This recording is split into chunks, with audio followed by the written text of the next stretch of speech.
Queremos nessa noite compartilhar a palavra do Senhor com todos que aqui estão e aqueles também que estão nos vendo pela internet. No livro de Números, capítulo 13, iremos falar do capítulo 13 e o capítulo 14. Uma história fantástica que mudou, transformou a vida do povo de Deus por causa de uma falha. Às vezes Deus coloca diante de nós um grande desafio. Ele nos dá força, Ele nos dá condição para que nós possamos ultrapassar esse desafio, porém a nossa fé fraqueja. E quando a nossa fé fraqueja, nós escorregamos e caímos, e por causa disso nós podemos sofrer as consequências. Esta mensagem é uma mensagem então de alerta, para que você esteja atento e jamais venha escorregar diante do Senhor, no nome de Jesus. Números capítulo 13. Diz assim a palavra do Senhor: Disse o Senhor a Moisés: Envia homens que espiem a terra de Canaã, que eu hei de dar aos filhos de Israel. De cada tribo de seus pais enviareis um homem, sendo cada qual príncipe entre eles. Enviou-os Moisés do deserto de Parã, segundo o mandado do Senhor. Todos aqueles homens eram cabeças dos filhos de Israel. Verso de número 17 agora. Enviou-os, pois, Moisés a espiar a terra de Canaã, e disse-lhes: Subi ao Neguebe e penetrai nas montanhas, vede a terra, que tal é, e o povo que nela habita, se é forte ou fraco, se poucos ou muitos, e qual é a terra que habita, se boa ou má, e que tais são as cidades em que habita, se em arraiais ou em fortalezas. Também qual é a terra, se fértil ou estéril, se nela há matas ou não. Tende ânimo e trazei do fruto da terra. Eram aqueles dias, os dias das primícias das uvas. Assim subiram e espiaram a terra, desde o deserto de Zim até Reobe, a entrada de Ramate. E subiram pelo Neguebe e vieram até Hebrom. Estavam ali Aimã, Sesai e Talmai, filhos de Enaque. Hebrom foi edificada 7 anos antes de Zoan, no Egito. Depois vieram até o vale de Escol, e dali cortaram um ramo de vide com um cacho de uvas, o qual trouxeram 2 homens numa vara, como também romãs e figos. Esse lugar se chamou o vale de Escol, por causa do cacho que ali cortaram os filhos de Israel. Ao cabo de 40 dias, voltaram de espiar a terra. Caminharam e vieram a Moisés e Arão e a toda a congregação dos filhos de Israel no deserto de Parã, a Cádiz. Deram-lhe conta a eles e toda a congregação e mostraram-lhe o fruto da terra. Relataram a Moisés e disseram: Fomos à terra a que nos enviaste, e verdadeiramente mana leite e mel. Este é o fruto dela. O povo, porém, que habita nessa terra é poderoso, e há cidades muito grandes e fortificadas. Também vimos ali os filhos de Enaque. Os amalequitas habitam na terra do Neguebe, e os heteus, os jebuseus e os amorreus habitam na montanha. Os cananeus habitam ao pé do mar e pela ribeira de Jordão. Então Calebe fez calar o povo perante Moisés e disse: Eia, subamos e possuamos a terra, porque certamente prevaleceremos contra ela. Porém, os homens que com ele tinham subido disseram: Não poderemos subir contra aquele povo, porque é mais forte do que nós. Até aqui, meus queridos. Amados irmãos, essa é uma história de um grande desafio para nós. Eu finalizei nesse último verso aqui, nesse verso de número 31, com a declaração daquele povo, onde eles falaram: Não poderemos subir contra aquele povo, porque é mais forte do que nós. O que você vê diante de você que é um desafio que você não consegue transpor? Algo que é colocado diante de você e você simplesmente não tem ânimo, não tem força, não consegue dizer: eu vou conseguir superar esse desafio. Quando nós olhamos algumas situações na nossa vida, nós ficamos desanimados, meus irmãos, porque quando nós olhamos para a nossa força, para a nossa sabedoria ou a nossa capacidade, nós nos vemos incapazes. totalmente incapazes. E foi essa a situação daquele povo, o povo de Israel que estava saindo do Egito em direção à terra de Canaã. Naquele instante, eles se viram incapazes de entrar naquela terra, de possuir aquela terra. Mas qual a relevância disso para a nossa vida hoje? Nós podemos aprender muito com o erro das pessoas. Sabedoria não é só você aprender com os seus erros, mas principalmente aprender com os erros dos outros. Olhar aquilo que não deu certo na vida de outras pessoas e falar, olha, eu preciso aprender com esse erro. Esse erro, essa falha, eu não vou cometer. Quando nós olhamos para a história do povo de Israel, ali descrito, desde do livro de Êxodo, livro de Levítico, livro de Números, depois o livro de Deuteronômio, que é um resumo geral de todos eles, nós vamos perceber que Deus havia colocado eles naquele caminho rumo, direção à terra prometida. Só que não seria um caminho tão fácil.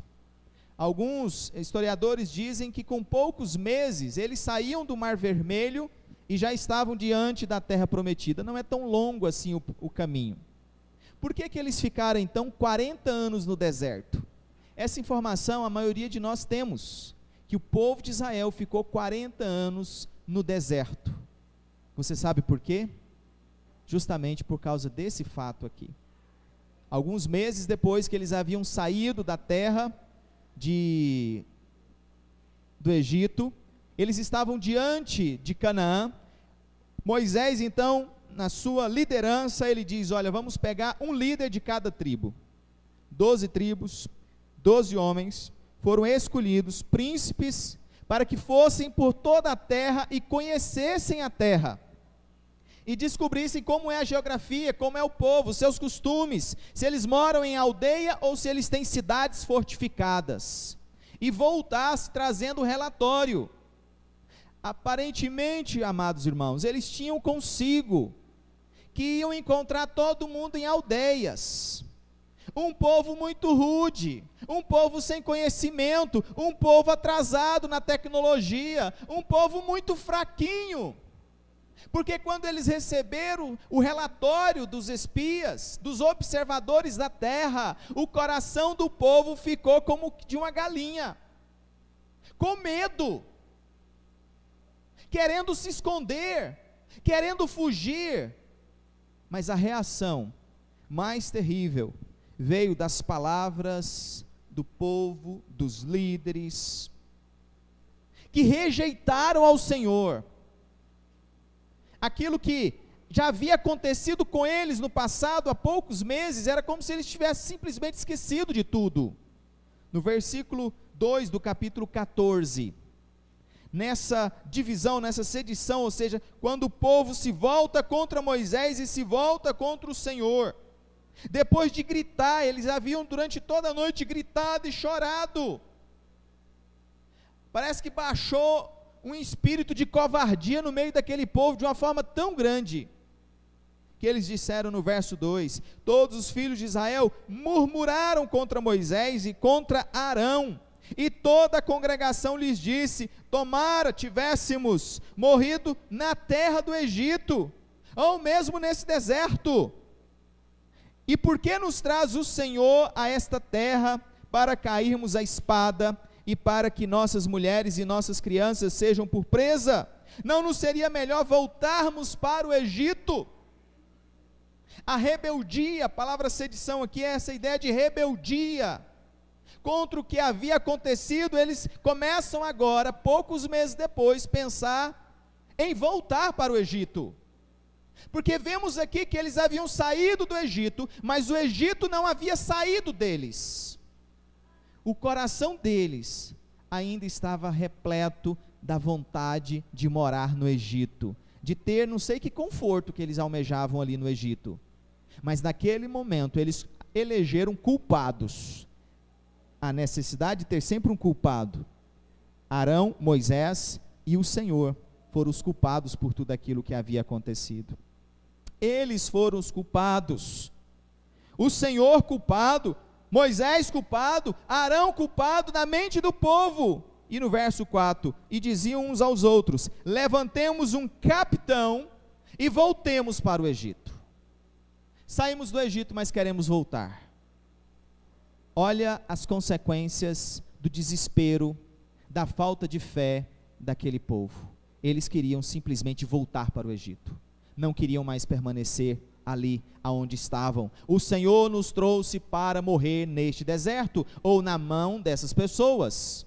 Mesmo diante das palavras de Caleb e Josué no verso 30 do capítulo 3, quando ele diz: calma aí, povo, vamos subir e vamos possuir a terra, porque certamente prevaleceremos contra ela. O Senhor é conosco, Ele está conosco. O Senhor abandonou aquele povo, por mais que as suas cidades sejam fortificadas, por mais que ali estejam os filhos de Anak, e havia essa história antiga de gigantes naquela terra, e os filhos de Anak eram os últimos gigantes, provavelmente guerreiros, não eram todos gigantes, mas havia ali alguns gigantes ainda que permaneciam naquela terra, mas o coração deles não teve fé para continuar, de tal maneira que o Senhor, diante daquela rebeldia, chega para Moisés e diz: Moisés, eu vou acabar com todos, eu vou destruir a todos, porque já por 10 vezes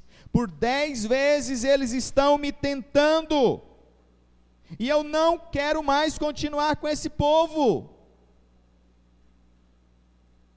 Moisés, naquele momento, depois de ter sido acusado por aquelas pessoas, poderia muito bem dizer: é mesmo, Senhor, vamos acabar com todos, né?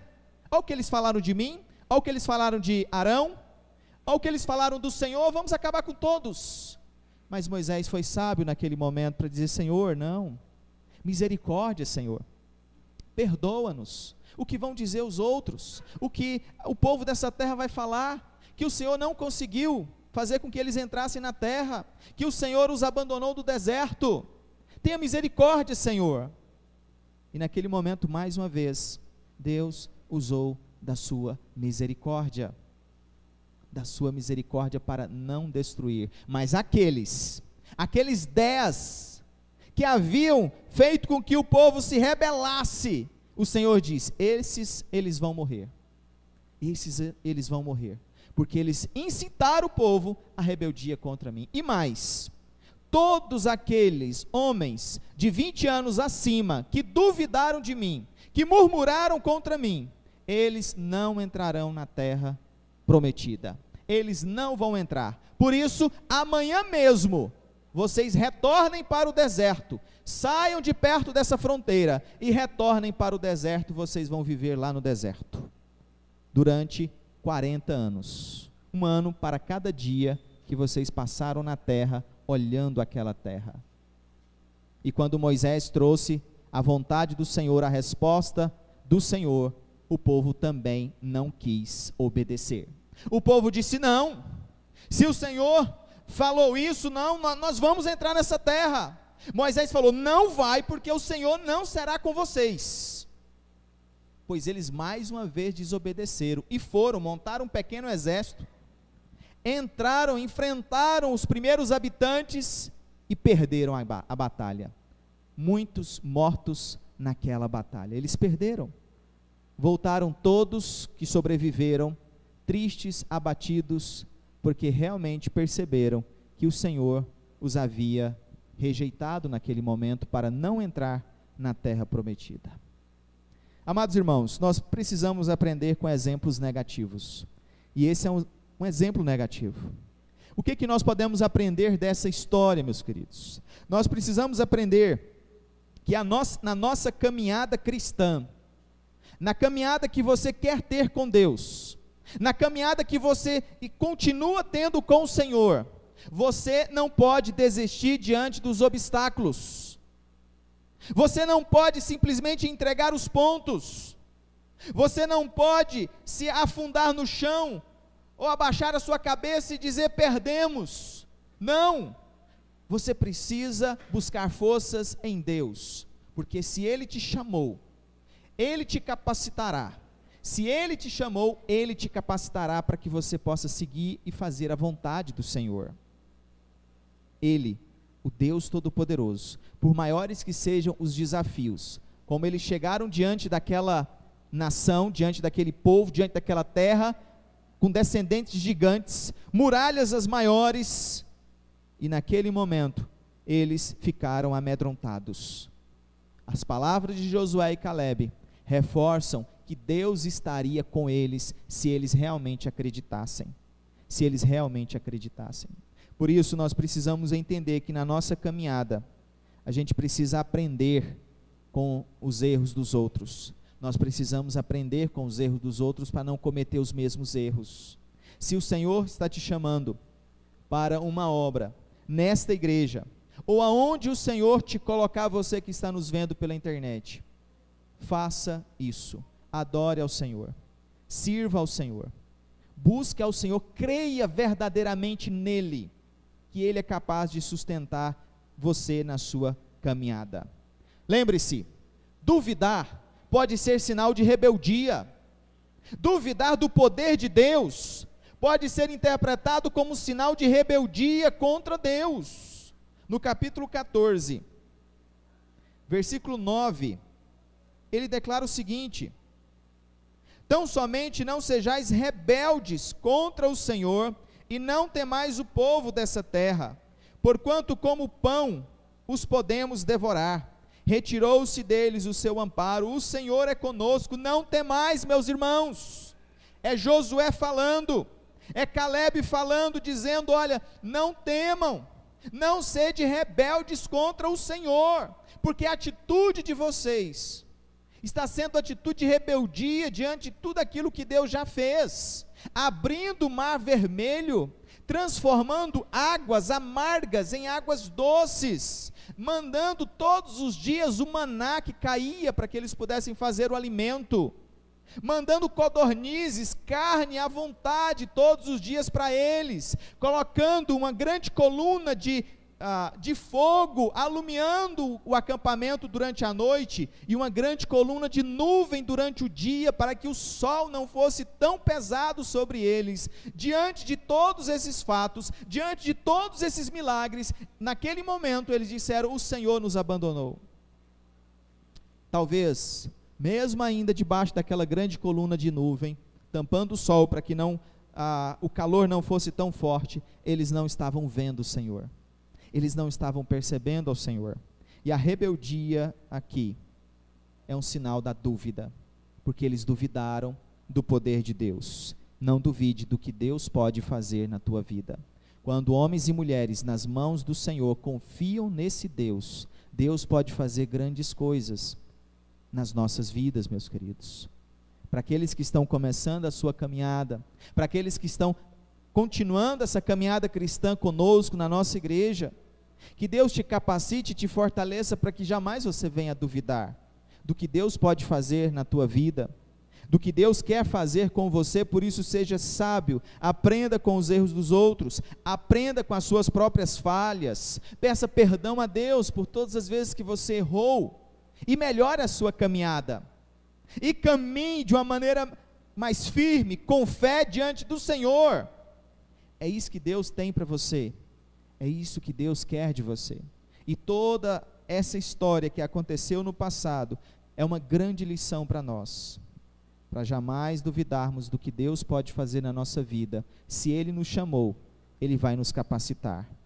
Se Ele nos chamou, Ele vai nos capacitar. Mas seja sábio para definir qual é o chamado de Deus para a sua vida, porque às vezes você está querendo fazer aquilo que Deus nunca te chamou para fazer. Às vezes você está se envolvendo com determinadas coisas que não é o propósito de Deus na sua vida, e por isso você vai certamente quebrar a cara como eles quebraram, até poder entender isso. E não é poucos aquelas pessoas que vivem uma vida às vezes de lamúria, de reclamação, sempre reclamando. Deus os está abençoando, mas ele nunca consegue agradecer ao Senhor, nunca consegue de fato louvar ao Senhor pelas bênçãos que Deus está dando, e perdem essa oportunidade de confiar no Senhor, vivem apenas a reclamar. Que Deus te dê uma posição de gratidão, de alegria no coração. Dizer: Senhor, eis-me aqui, eu estou aqui para te servir. Que o Senhor me fortaleça nessa caminhada para que jamais eu venha me rebelar contra o Senhor, duvidando do teu poder na minha vida. Que Deus nos abençoe, irmãos, fortalecendo a nossa fé. A gente passa por alguns problemas no dia que nos deixa desesperados às vezes. Às vezes a gente alimenta certas expectativas com respeito a determinadas pessoas, ou a determinadas coisas que você imagina assim, tem que acontecer. E quando não acontece, você pensa que Deus te abandonou. Você pensa que Deus te esqueceu, e você não está olhando direito o propósito de Deus na tua vida. Nós somos o povo do Senhor. Não há nada, absolutamente nada, que Deus queira que nós tenhamos, que Ele não seja capaz de dar. Se Deus quer dar, Ele vai dar. Mas às vezes os nossos pecados fazem oposição com os planos de Deus, porque Deus está dizendo: meu filho, ande por este caminho, e você insiste em andar por outro caminho, em tomar outra atitude. Por isso, em nome de Jesus, talvez hoje seja o momento também de você consertar algumas falhas, que Deus incomodou o teu coração nessa noite, para que você abrisse os olhos e dizer: Senhor, misericórdia, me perdoe, me perdoe. Olha aí, pessoal, quero agradecer muito por vocês terem ouvido essa mensagem. Espero que ela tenha falado muito ao teu coração e possa acrescentar muito à tua vida. Se você quer ouvir mais mensagens como essa, deve ter um link ou em cima ou embaixo, aqui onde você está, no WhatsApp, no Facebook, no YouTube, eu não sei, mas que Deus abençoe muito a tua vida para que você possa ouvir mais mensagens. E se Deus tocar no teu coração, quiser conhecer a nossa igreja, às quintas-feiras, às 19h30, aqui nós estamos reunidos para estudar a Bíblia. No domingo, às 9h da manhã, nós temos a nossa conhecida Escola Bíblica Dominical. E à noite, culto de louvor e adoração a Deus de uma maneira muito especial. Que Deus abençoe muito a tua vida. Muito obrigado, em nome de Jesus.